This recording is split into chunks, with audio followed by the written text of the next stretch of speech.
존경하는 국민 여러분, 저는 오늘 비상계엄에 관한 입장을 밝히기 위해 이 자리에 섰습니다. 지금 야당은 비상계엄 선포가 내란죄에 해당한다며 광란의 칼춤을 추고 있습니다. 정말 그렇습니까? 과연 지금 대한민국에서 국정마비와 국헌문란을 벌이고 있는 세력이 누구입니까? 지난 2년 반 동안 거대 야당은 국민이 뽑은 대통령을 인정하지 않고 끌어내리기 위해 퇴진과 탄핵 선동을 멈추지 않았습니다. 대선 결과를 승복하지 않은 것입니다. 대선 이후부터 현재까지 무려 178회에 달하는 대통령 퇴진 탄핵 집회가 임기 초부터 열렸습니다. 대통령의 국정 운영을 마비시키기 위해 우리 정부 출범 이후부터 지금까지 수십 명의 정부 공직자 탄핵을 추진했습니다. 탄핵된 공직자들은 아무 잘못이 없어도 소추부터 판결 선고시까지 장기간 직무가 정지됩니다. 탄핵이 발의되고 소추가 이루어지기 전 많은 공직자들이 자진 사퇴하기도 하였습니다. 탄핵 남발로 국정을 마비시켜 온 것입니다. 장관, 방통위원장 등을 비롯하여 자신들의 비위를 조사한 감사원장과 검사들을 탄핵하고 판사들을 겁박하는 지경에 이르렀습니다. 자신들의 비위를 덮기 위한 방탄 탄핵이고 공직기관과 법질서를 완전히 무너뜨리는 것입니다. 뿐만 아니라 위헌적 특검 법안을 27번이나 발의하면서 정치 선동 공세를 가해왔습니다. 급기야는 범죄자가 스스로 자기에게 면죄부를 주는 셀프 방탄 입법까지 밀어붙이고 있습니다. 거대 야당이 지배하는 국회가 자유민주주의의 기반이 아니라 자유민주주의 헌정 질서를 파괴하는 괴물이 된 것입니다. 이것이 국정마비요, 국가 위기 상황이 아니면 무엇이란 말입니까? 이것뿐만이 아닙니다. 지금 거대 야당은 국가 안보와 사회 안전까지 위협하고 있습니다. 예를 들어 지난 6월 중국인 3명이 드론을 띄워 부산에 정박 중이던 미국 항공모함을 촬영하다 적발된 사건이 있었습니다. 이들의 스마트폰과 노트북에서는 최소 2년 이상 한국의 군사시설들을 촬영한 사진들이 발견됐습니다. 지난달 40일에는 40대 중국인이 드론으로 국정원을 촬영하다 붙잡혔습니다. 이 사람은 중국에서 입국하자마자 곧장 국정원으로 가서 이 같은 일을 벌인 것으로 확인됐습니다. 하지만 현행 법률로는 외국인의 간첩 행위를 간첩죄로 처벌할 길이 없습니다. 이러한 상황을 막기 위해 형법의 간첩죄 조항을 수정하려 하였지만 거대 야당이 완강히 가로막고 있습니다. 지난 정권 당시 국정원의 대공수사권을 박탈한 것도 모자라서 국가보안법 폐지도 시도하고 있습니다. 국가 안보를 위협하는 간첩을 잡지 말라는 것 아닙니까? 북한의 불법적인 핵무장과 미사일 위협 도발에도, GPS 교란과 오물 풍선에도, 민주노총 간첩 사건에도 거대 야당은 이에 동조할 뿐 아니라 오히려 북한 편을 들면서 이에 대응하기 위해 고군분투하는 정부를 흠집내기만 했습니다. 북한의 불법 핵 개발에 따른 UN 대북 제재도 먼저 풀어야 한다고 주장합니다. 도대체 어느 나라 정당이고 어느 나라 국회인지 알 수가 없습니다. 검찰과 경찰의 내년도 특경비, 특활비 예산은 아예 0원으로 깎았습니다. 금융사기 사건, 사회적 약자 대상 범죄, 마약 수사 등 민생침해 사건 수사, 그리고 대공 수사에 쓰이는 기묘한 예산입니다. 마약, 딥페이크 범죄 대응 예산까지도 대폭 삭감했습니다. 자신들을 향한 수사 방해를 넘어 마약 수사, 조폭 수사와 같은 민생사범 수사까지 가로막는 것입니다. 대한민국을 간첩 천국, 마약 소굴, 조폭 나라로 만들겠다는 것 아닙니까? 이런 사람들이야말로 나라를 망치려는 반국가 세력 아닙니까? 그래놓고 자신들의 특권을 유지하기 위한 국회 예산은 오히려 늘렸습니다. 경제도 위기 비상 상황입니다. 거대 야당은 대한민국의 성장 동력까지 꺼뜨리려고 하고 있습니다. 민주당이 삭감한 내년 예산 내역을 보면 잘 알 수 있습니다. 원전 생태계 지원 예산을 삭감하고 체코 원전 수출 지원 예산은 무려 90%를 깎아버렸습니다. 차세대 원전 개발 관련 예산은 거의 전액을 삭감했습니다. 기초과학연구, 양자, 반도체, 바이오 등 미래 성장 동력 예산도 대폭 삭감했습니다. 동해가스전 시추 예산, 이른바 대왕고래 사업 예산도 사실상 전액 삭감했습니다. 청년 일자리 지원 사업, 취약계층 아동 자산 형성 지원 사업, 아이들 돌봄 수당까지 손을 댔습니다. 산업 생태계 조성을 위한 혁신 성장 펀드, 강소기업 육성 예산도 삭감했습니다. 재해 대책 예비비는 무려 1조 원을 삭감하고 팬데믹 대비를 위한 백신 개발과 관련 R&D 예산도 깎았습니다. 이처럼 지금 대한민국은 거대 야당의 의회 독재와 폭거로 국정이 마비되고 사회 질서가 교란되어 행정과 사법의 정상적인 수행이 불가능한 상황입니다. 국민 여러분, 여기까지는 국민 여러분께서도 많이 아시고 계실 것입니다. 하지만 제가 비상계엄이라는 엄중한 결단을 내리기까지 그동안 직접 차마 밝히지 못했던 더 심각한 일들이 많이 있습니다. 작년 하반기 선거관리위원회를 비롯한 헌법기관들과 정부 기관에 대해 북한의 해킹 공격이 있었습니다.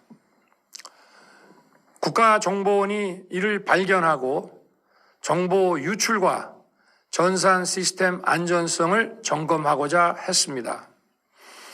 다른 모든 기관들은 자신들의 참관하에 국정원이 점검하는 것에 동의하여 시스템 점검이 진행되었습니다. 그러나 선거관리위원회는 헌법기관임을 내세우며 완강히 거부하였습니다. 그러다가 선관위에 대규모 채용 부정 사건이 터져 감사와 수사를 받게 되자 국정원의 점검을 받겠다고 한 발 물러섰습니다. 그렇지만 전체 시스템 장비의 아주 일부분만 점검에 응하였고 나머지는 불응했습니다. 시스템 장비 일부분만 점검했지만 상황은 심각했습니다. 국정원 직원이 해커로서 해킹을 시도하자 얼마든지 데이터 조작이 가능하였고 방화벽도 사실상 없는 것이나 마찬가지였습니다. 비밀번호도 아주 단순하여 1, 2, 3, 4, 5 같은 식이었습니다. 시스템 보안 관리 회사도 아주 작은 규모의 전문성이 매우 부족한 회사였습니다. 저는 당시 대통령으로서 국정원의 보고를 받고 충격에 빠졌습니다. 민주주의의 핵심인 선거를 관리하는 전산 시스템이 이렇게 엉터리인데 어떻게 국민들이 선거 결과를 신뢰할 수 있겠습니까? 선관위도 국정원의 보안 점검 과정에 입회하여 지켜보았지만 자신들이 직접 데이터를 조작한 일이 없다는 변명만 되풀이할 뿐이었습니다. 선관위는 헌법기관이고 사법부 관계자들이 위원으로 있어 영장에 의한 압수수색이나 강제 수사가 사실상 불가능합니다. 스스로 협조하지 않으면 진상규명이 불가능합니다. 지난 24년 4월 총선을 앞두고도 문제 있는 부분에 대한 개선을 요구했지만 제대로 개선되었는지는 알 수 없습니다. 그래서 저는 이번에 국방장관에게 선관위 전산 시스템을 점검하도록 지시한 것입니다. 최근 거대 야당 민주당이 자신들의 비리를 수사하고 감사하는 서울중앙지검장과 검사들, 헌법기관인 감사원장을 탄핵하겠다고 하였을 때 저는 이제 더 이상은 그냥 지켜볼 수만 없다고 판단했습니다. 뭐라도 해야 되겠다고 생각했습니다. 이들은 이제 곧 사법부에도 탄핵의 칼을 들이댈 것이 분명했습니다. 저는 비상계엄령 발동을 생각하게 되었습니다. 거대 야당이 헌법상 권한을 남용하여 위헌적 조치들을 계속 반복했지만 저는 헌법의 틀 내에서 대통령의 권한을 행사하기로 했습니다.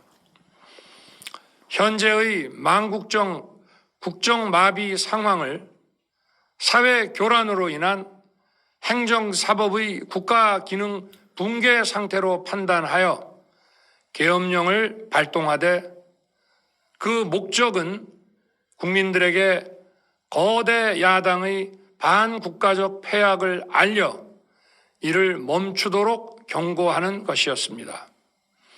그럼으로써 자유민주주의 헌정질서의 붕괴를 막고 국가 기능을 정상화하고자 하였습니다. 사실 12월 4일 계엄 해제 이후 민주당에서 감사원장과 서울중앙지검장 등에 대한 탄핵안을 보류하겠다고 발표하여 짧은 시간의 계엄을 통한 메시지가 일정 부분 효과가 있었다고 생각했습니다. 그러나 이틀 후 보류하겠다던 탄핵 소추를 그냥 해버렸습니다. 비상계엄의 명분을 없애겠다는 뜻이었습니다. 애당초 저는 국방장관에게 과거의 계엄과는 달리 계엄의 형식을 빌려 작금의 위기 상황을 국민들께 알리고 호소하는 비상조치를 하겠다고 했습니다. 그래서 질서 유지에 필요한 소수의 병력만 투입하고 실무장은 하지 말고 국회의 계엄 해제 의결이 있으면 바로 병력을 철수시킬 것이라고 했습니다. 실제로 국회의 계엄 해제 의결이 있자 국방부 청사에 있던 국방장관을 제 사무실로 오게 하여 즉각적인 병력 철수를 지시하였습니다. 제가 대통령으로서 발령한 이번 비상조치는 대한민국의 헌정 질서와 국헌을 망가뜨리려는 것이 아니라 국민들에게 망국의 위기 상황을 알려드려 헌정 질서와 국헌을 지키고 회복하기 위한 것입니다. 소규모이지만 병력을 국회에 투입한 이유도 거대 야당의 망국적 행태를 상징적으로 알리고 계엄 선포 방송을 본 국회 관계자와 시민들이 대거 몰릴 것을 대비하여 질서 유지를 하기 위한 것이지 국회를 해산시키거나 기능을 마비시키려는 것이 아님은 자명합니다. 300명 미만의 실무장하지 않은 병력으로 그 넓은 국회 공간을 상당 기간 장악할 수 없는 것입니다. 과거와 같은 계엄을 하려면 수만 명의 병력이 필요하고 광범위한 사전 논의와 준비가 필요하지만 저는 국방장관에게 계엄령 발령 담화 방송으로 국민들께 알린 이후에 병력을 이동시키라고 지시했습니다. 그래서 10시 30분 담화 방송을 하고 병력 투입도 11시 30분에서 12시 조금 넘어서 이루어졌으며 1시 조금 넘어 국회의 계엄 해제 결의가 있자 즉각 군 철수를 지시하였습니다. 결국 병력이 투입된 시간은 한두 시간 정도에 불과합니다. 만일 국회 기능을 마비시키려 했다면 평일이 아닌 주말을 기해서 계엄을 발동했을 것입니다. 국회 건물에 대한 단전 단수 조치부터 취했을 것이고 방송 송출도 제한했을 것입니다. 그러나 그 어느 것도 하지 않았습니다. 국회에서 정상적으로 심의가 이루어졌고 방송을 통해 온 국민이 국회 상황을 지켜보았습니다. 자유민주 헌정 질서를 회복하고 수호하기 위해 국민들께 망국적 상황을 호소하는 불가피한 비상조치를 했지만 사상자가 발생하지 않도록 안전사고 방지에 만전을 기하도록 하였고 사병이 아닌 부사관 이상 정예 병력만 이동시키도록 한 것입니다.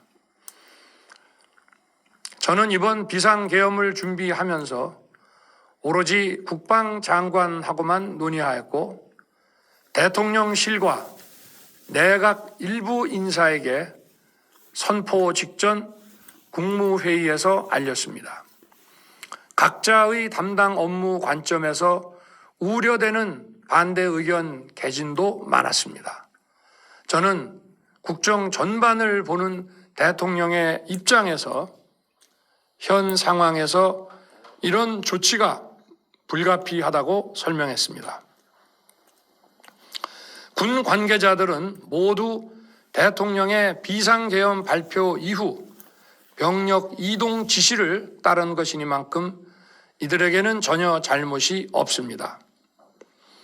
그리고 분명히 말씀드리지만 저는 국회 관계자의 국회 출입을 막지 않도록 하였고, 그래서 국회의원과 엄청나게 많은 인파가 국회 마당과 본관, 본회의장으로 들어갔고 계엄해제 안건 심의도 진행된 것입니다.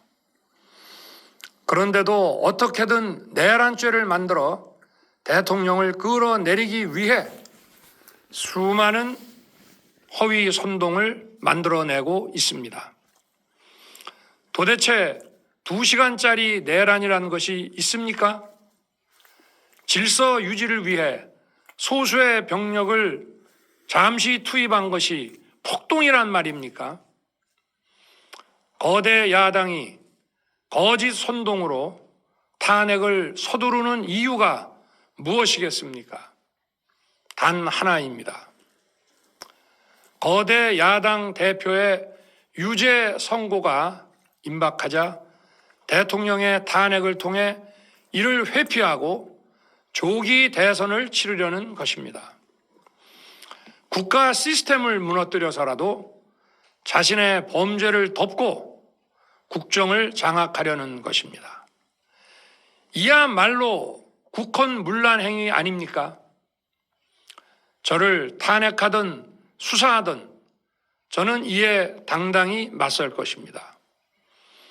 저는 이번 계엄 선포와 관련해서 법적, 정치적 책임 문제를 회피하지 않겠다고 이미 말씀드린 바 있습니다. 저는 대통령 취임 이후 지금까지 단 한순간도 개인적인 인기나 대통령 임기 자리 보존에 연연해 온 적이 없습니다. 자리 보존 생각만 있었다면 국헌문란 세력과 구태여 맞서 싸울 일도 없었고 이번과 같이 비상계엄을 선포하는 일은 더더욱 없었을 것입니다. 5년 임기 자리 지키기에만 매달려 국가와 국민을 외면할 수 없었습니다. 저를 뽑아주신 국민의 뜻을 저버릴 수 없었습니다. 하루가 멀다 하고 다수의 힘으로 입법 폭고를 일삼고 오로지 방탄에만 혈안되어 있는 거대 야당의 의회 독재에 맞서 대한민국의 자유민주주의와 헌정 질서를 지키려 했던 것입니다. 그 길밖에 없다고 판단해서 내린 대통령의 헌법적 결단이자 통치 행위가 어떻게 내란이 될 수 있습니까? 대통령의 비상계엄 선포권 행사는 사명권 행사, 외교권 행사와 같은 사법심사의 대상이 되지 않는 통치 행위입니다.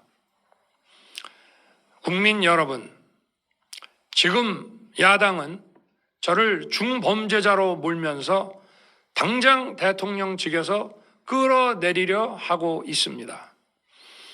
만일 망국적 국헌문란 세력이 이 나라를 지배한다면 어떤 일이 벌어지겠습니까?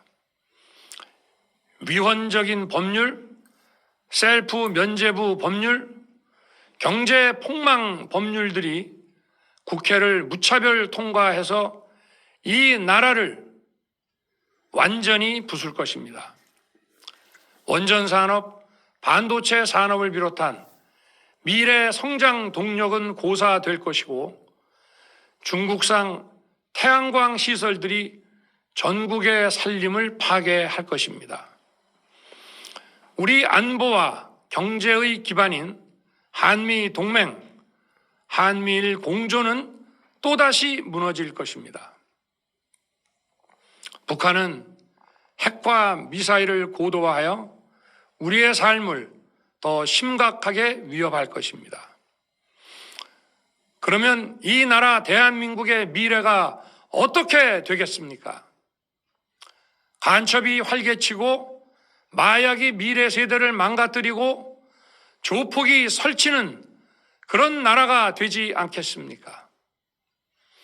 지금껏 국정 마비와 국헌 문란을 주도한 세력과 범죄자 집단이 국정을 장악하고 대한민국의 미래를 위협하는 일만큼은 어떤 일이 있어도 막아야 합니다. 저는 끝까지 싸울 것입니다. 국민 여러분, 국정 마비의 망국적 비상 상황에서 나라를 지키기 위해 국정을 정상화하기 위해 대통령의 법적 권한으로 행사한 비상계엄 조치는 대통령의 고도의 정치적 판단이고 오로지 국회의 해제 요구만으로 통제할 수 있는 것입니다. 이것이 사법부의 판례와 헌법학계의 다수 의견임을 많은 분들이 알고 있습니다. 저는 국회 해제 요구를 즉각 수용했습니다.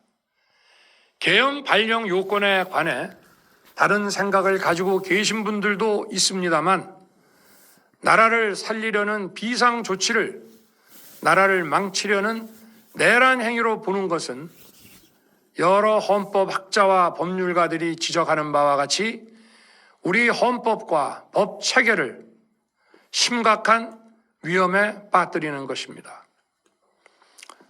저는 묻고 싶습니다. 지금 여기저기서 광란에 칼춤을 추는 사람들은 나라가 이 상태에 오기까지 어디서 도대체 무엇을 했습니까? 대한민국의 상황이 위태롭고 위기에 놓여 있다는 생각도 전혀 하지 않았다는 말입니까? 공직자들에게 당부합니다. 엄중한 안보 상황과 글로벌 경제 위기에서 국민의 안전과 민생을 지키는 일에 흔들림 없이 매진해 주시기 바랍니다. 국민 여러분, 지난 2년 반 저는 오로지 국민만 바라보며 자유민주주의를 지키고 재건하기 위해 불의와 부정, 민주주의를 가장한 폭거에 맞서 싸웠습니다. 피와 땀으로 지켜온 대한민국, 우리의 자유민주주의를 지키는 길에 모두 하나가 되어 주시길 간곡한 마음으로 호소드립니다. 저는 마지막 순간까지 국민 여러분과 함께 싸우겠습니다. 짧은 시간이지만 이번 계엄으로 놀라고 불안하셨을 국민 여러분께 다시 한번 사과드립니다. 국민 여러분에 대한 저의 뜨거운 충정만큼은 믿어 주십시오. 감사합니다.